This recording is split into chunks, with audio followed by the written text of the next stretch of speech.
Does your guitar cable actually make any difference in your tone? Today we're gonna find out.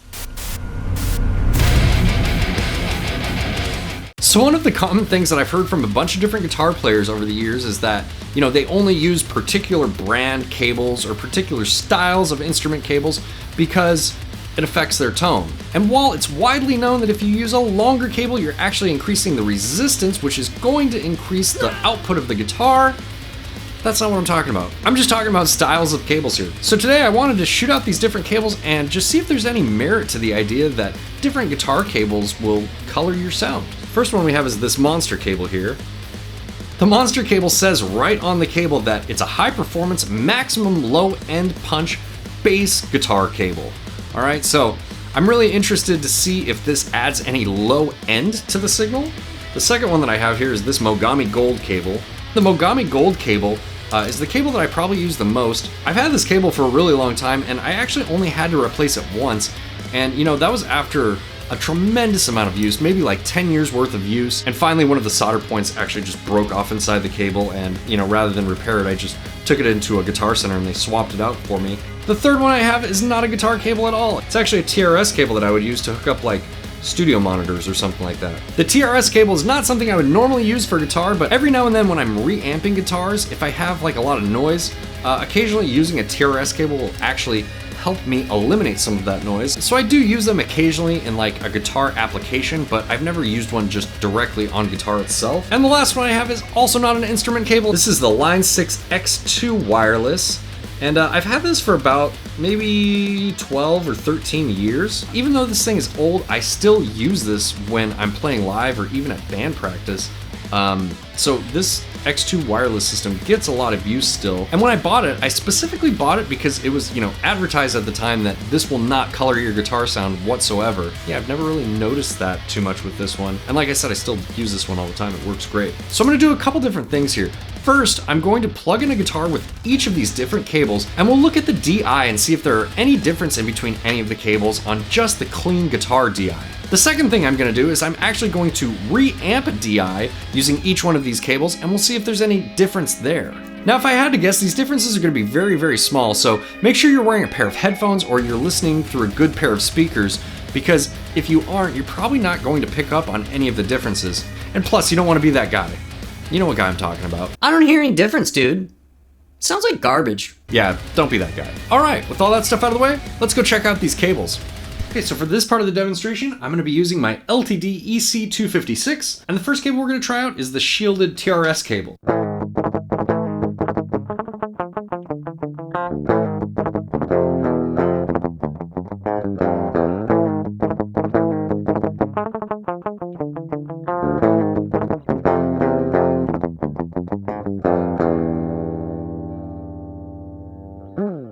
Okay, now we're doing the MOGAMI Gold cable.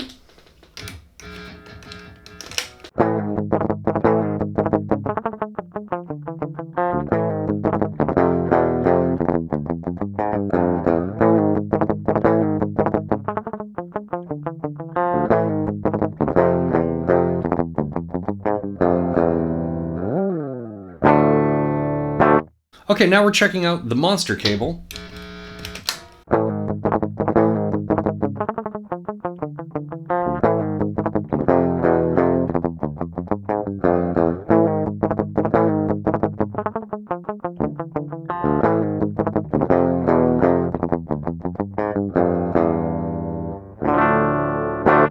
Okay, now we're going to use the wireless, and just a disclaimer here, in order to plug in the wireless to the interface, because the wireless doesn't just magically transfer signal to the interface, I had to plug it in and I used the MOGAMI Gold cable since, supposedly that is the flattest response cable out of the bunch. So it'll be really interesting specifically to compare this to the MOGAMI Gold section to see if using the wireless adds anything or takes away anything from the signal.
Now we're going to take those same clips and add an amp sim on them to see if you notice any of the differences in the DIs with the amp sim on.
Alright guys, so what do you think? Did you hear any major differences in between any of these cables? If so, what were the differences? Let me know down in the comments below. Also, I want to make sure to give my patrons a shout out in this video because I keep forgetting to do that. So if you're a patron, thank you so much for supporting the channel. And if you're interested in joining my Patreon, there's information on that in the description below. Check it out. Also, if you want to check out my Discord, there's information on that down there as well. We have a really cool community of guitar players and, musicians that are in the Discord. There's areas for you to share pictures of your gear or to post your music to. And there's a lot of really cool feedback and community participation happening on that stuff. So definitely make sure to check out the Discord if you haven't. It's down there. And as always, if you liked this video, make sure to hit the like button, consider subscribing, and I'll see you guys next time. Bye. Hey, I remembered to hit record this time. That's cool, right? That's the second take of that video. I forgot to press the record button first time, so I was just looking at myself, not being recorded, talking. Yeah. Wow. Okay. Bye.